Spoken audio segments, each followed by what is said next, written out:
Hello, and welcome back to Let's Replay Mystery Case Files Dire Grove. I'm MCFPapa, and this is part 4.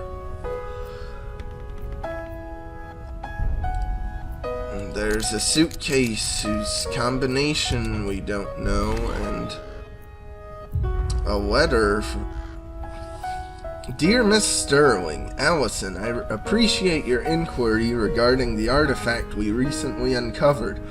However, I regret to inform you that you are most certainly incorrect in your assumptions. While we do not fully understand the piece's function, I can assure you it was not created as some kind of long-lost key and has nothing to do with your preposterous legend.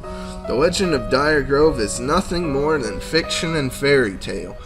Perhaps you would be more comfortable chasing the Easter Bunny? Now, something interesting with this letter is that it dates the game to 2009. And, usually the Mystery Case Files games are pretty arbitrary about their date. When they take place, but here it's very specific. And because this game takes place immediately after Return to Ravenhurst, it can be implied that Return to Ravenhurst, therefore, when it came out, was set in the far future of 2009.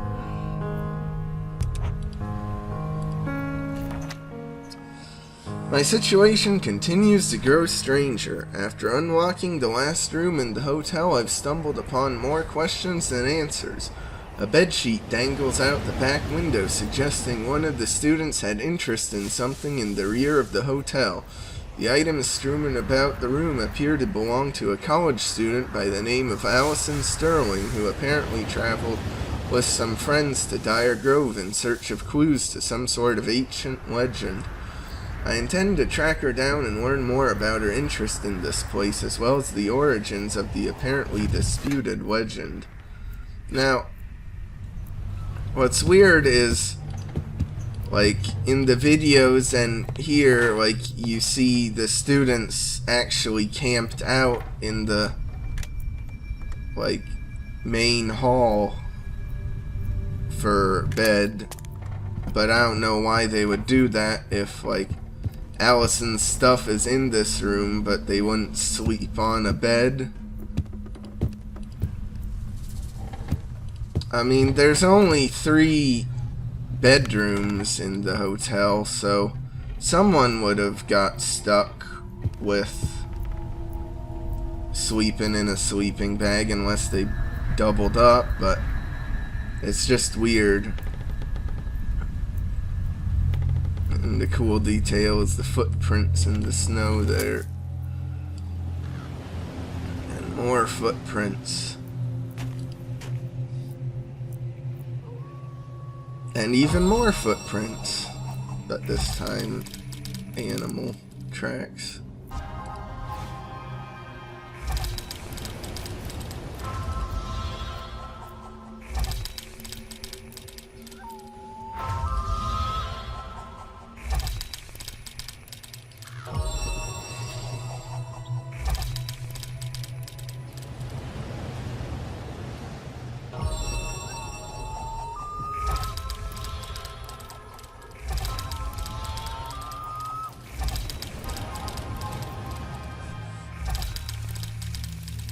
Now that we have some rope, we can finally head into town.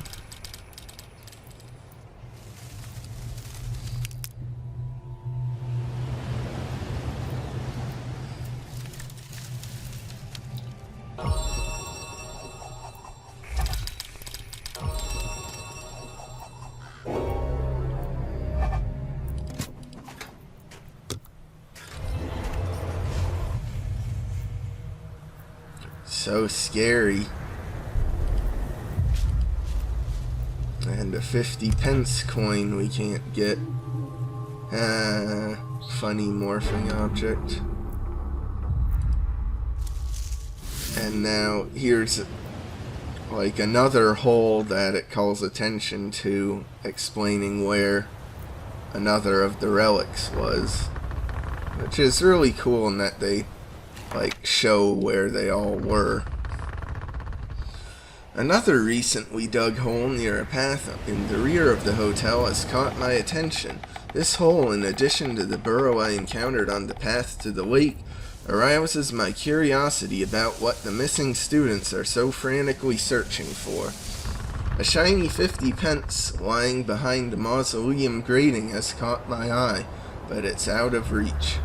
I'll need to locate something to extend my grasp if I intend to become that much richer. Strangely, the temperature continues to drop as I move farther from the hotel. I need to keep moving if I intend to locate the other students before nightfall, when the conditions will almost certainly worsen. And then we find some eyes watching, and then we get viciously attacked by a wolf.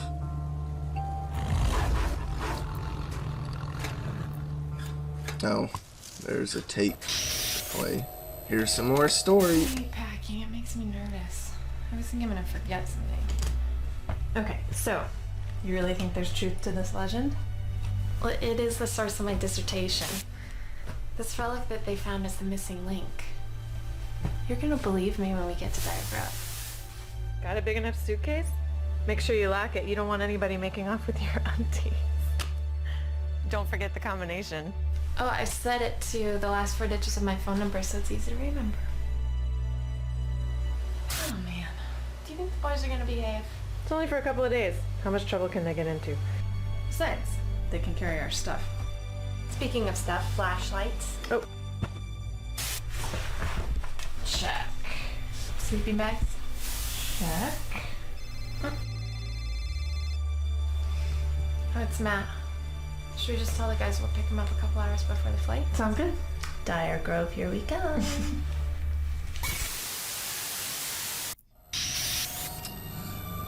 Now that video is interesting for pointing out that the combination to the suitcase is the last 4 digits of her phone number. Cause, like, most of the videos you find are purely for story and don't really tell you what to do in the gameplay, but that one specifically does.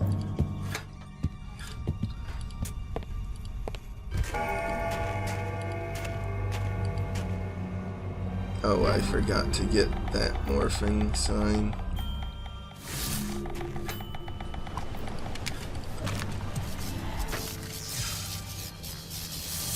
And yet another video. In true Tarzan fashion, I have successfully traversed the bridge and arrived at a fork in the road.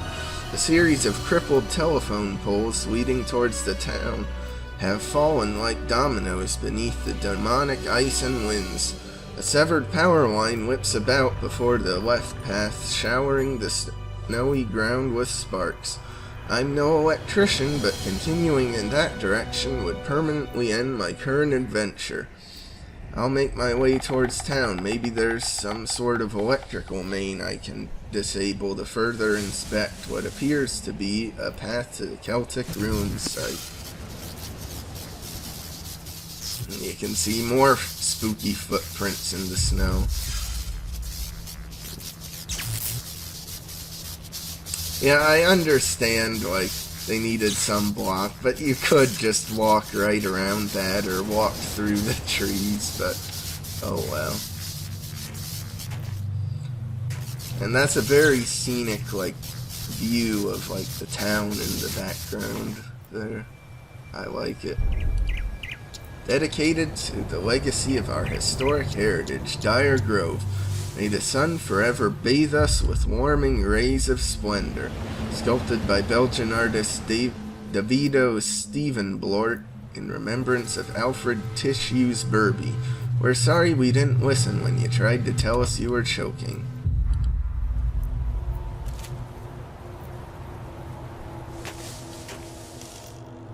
Oh. Almost forgot to do another video.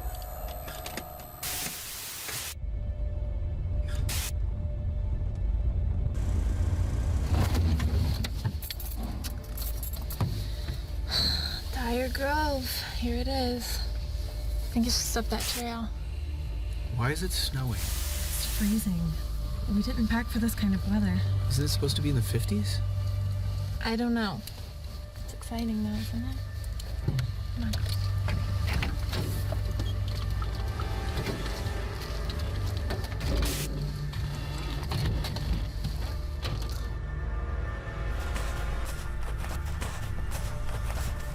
Looks like we're in the right place.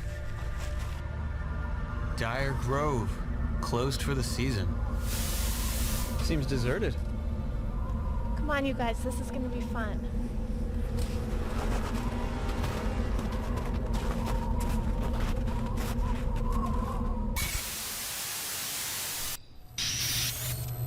I like that the license plate of the car in the videos is JXH2M6, which is the same as what it is in game.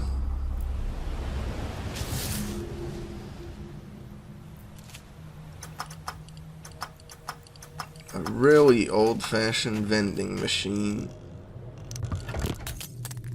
And yet another videotape. Yay!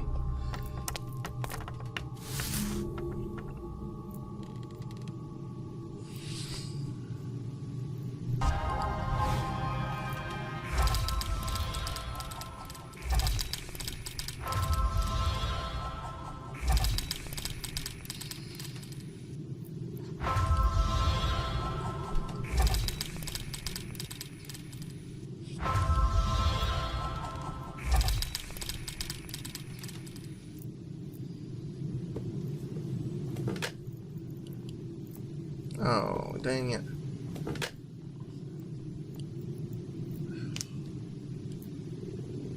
God. Why did I move the game window? I don't know.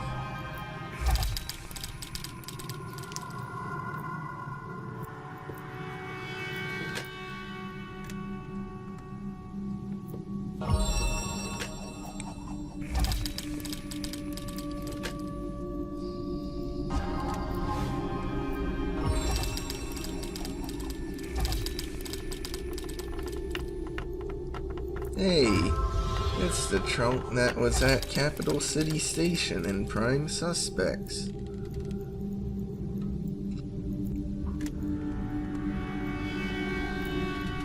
God, I love when they like reuse old like images from other games. Like that candy was part of Franco the Excessive's scene.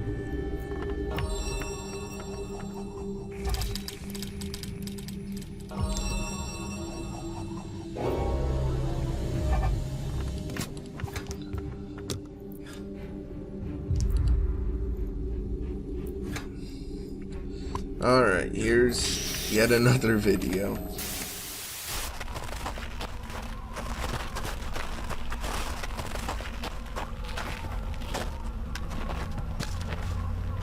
Should we just break in? I don't know about that. Is it even locked?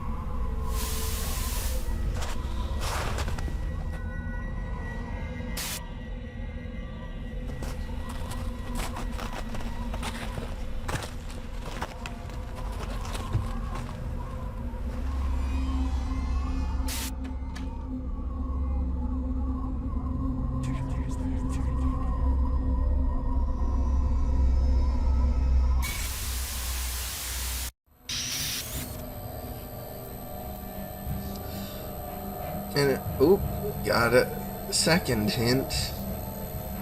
But I do like how much use the crime computer gets in this game, because in Return to Ravenhurst it was just for giving hints, scary, and in Madame Fate it was like practically non-existent.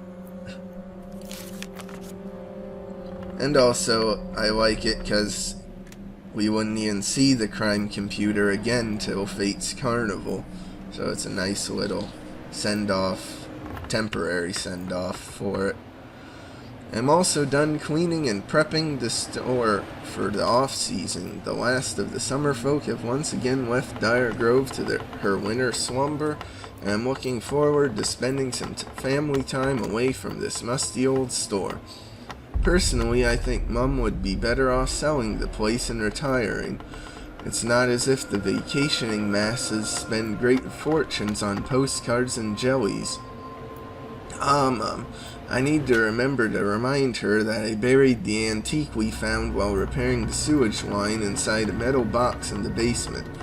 She's obsessed with that television program, This Old Junk, and wants to have it appraised before, in her words, some vacationing hooligans shoplifts it, as they do so much of our inventory. I've got to find a new job.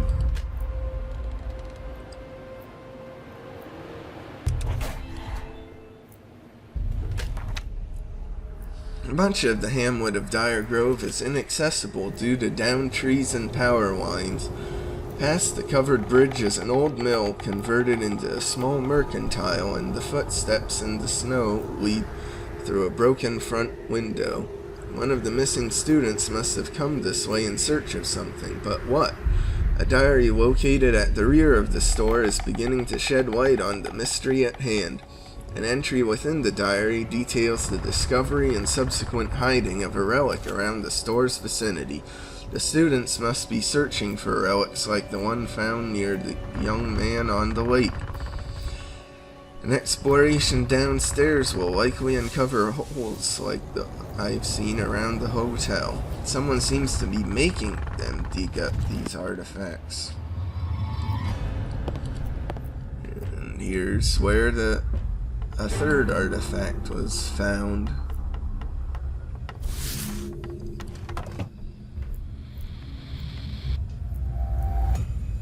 And this is my least favorite hidden object scene in this game. It's not really bad, it's just I find it kinda ugly, especially compared to some of the more prettier, colorful ones.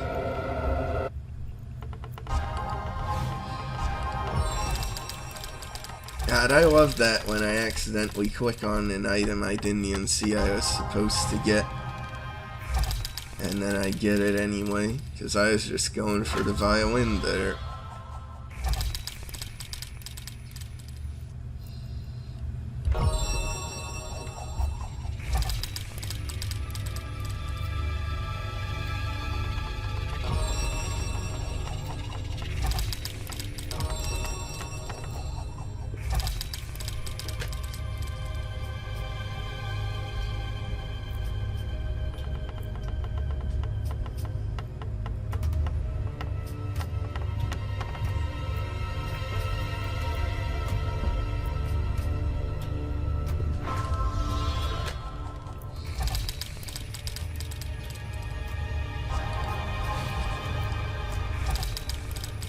And also, it's not very appetizing to see, like, rust and or mold growing all over this freezer.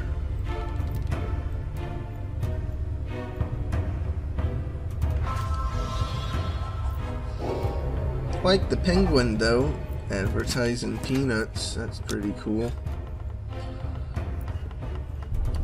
I won't be getting this quite yet.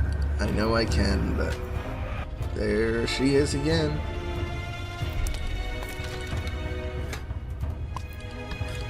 But you'll see why I'm waiting.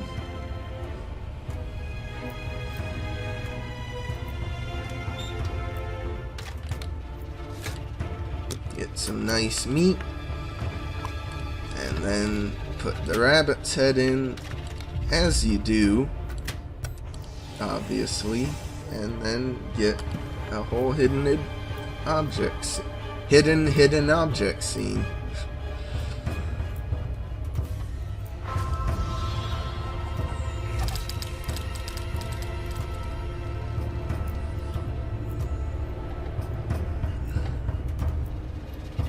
This reminds me of the shelf in the kitchen hidden object scene from Return to Ravenhurst, but I like this one better. because like they have a bunch of details of like snow on the shelves.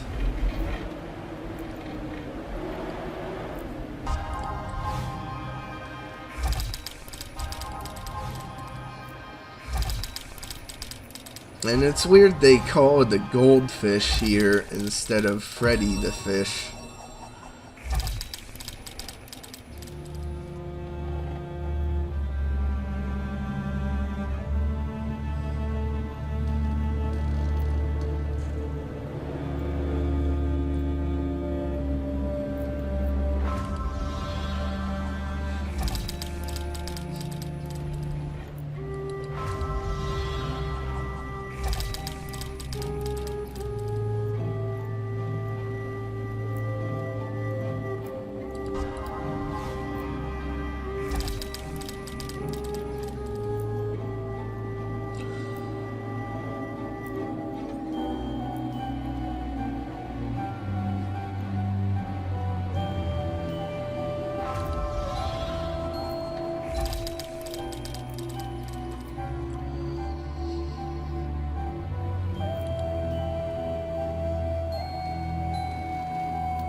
Gotta be careful around the top of the screen now so I don't move the game window again. And that's a pretty cool, like, clever place to hide an object as a light switch cover. And this is technically the second bonus Felix, even though you can find it before you can get the first one. But I guess the hint for this one isn't until much later, so you aren't supposed to know to do it now. And get some more things. And it's locked, so I can't go there.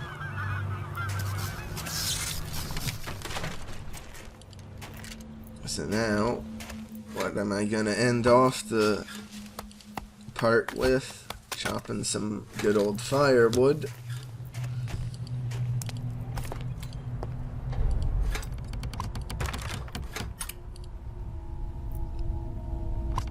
And making a nice fire.